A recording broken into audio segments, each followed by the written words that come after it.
China issue, is there any point in pursuing a zero-COVID strategy?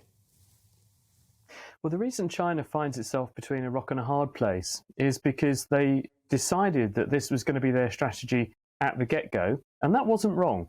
Because when we didn't know what we were dealing with 2 years ago, the most sensible thing to do is to actually keep it out until you've got the measure of it, and then you have a plan for opening things up.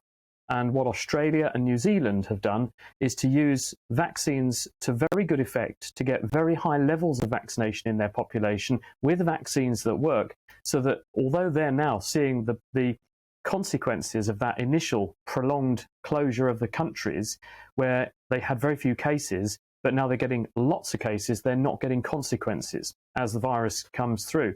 China, on the other hand, has used homegrown vaccines and hasn't had the kind of penetration of those vaccines through the population. If you contrast it with the UK, for example, up to 100% of some sectors of society here in the UK have been vaccinated with vaccines that are 90% effective.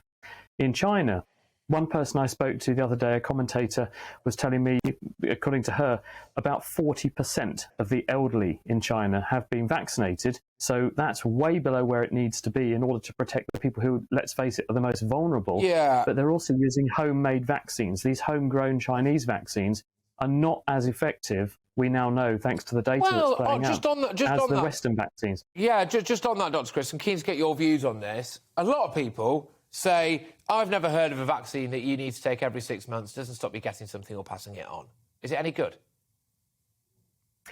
Well, there are two things to consider here. The Chinese vaccine, when run head-to-head with the, say, Pfizer, Moderna, the other RNA vaccines, the AstraZeneca vaccine, is not as good at producing the kind of protection that we're enjoying in most highly vaccinated countries, which is why China's got this problem at the moment, because, A, they haven't vaccinated enough people, but the effect of those vaccines is more limited. But it's not strictly true to say that we don't have to return and circle back and update people's vaccine status with other illnesses other than COVID. Because remember, for decades, we've had actually what amounts to a very effective annual flu vaccine. And we update that flu vaccine every year, usually informed by data collected from around the world as to what strains of flu are circulating, so we can get the best guess at what is going to come here in our wintertime to protect people. So we do this. We have got a rationale for doing this. It's not unknown, but this is a brand new kid on the biological block, as it were. So at the moment, we're still very much in learning mode, and it is still a moving target. The virus hasn't settled down into the sorts of variants which are going to really be with us indefinitely or in a much less fluid way in the future yet. It's getting there. With Omicron, for example, we're seeing a virus that spreads very well but doesn't translate into severe consequences quite so often. So it's beginning to move down that path, but we're not quite there yet, which is why people are continuing to investigate, updating and revisiting vaccination.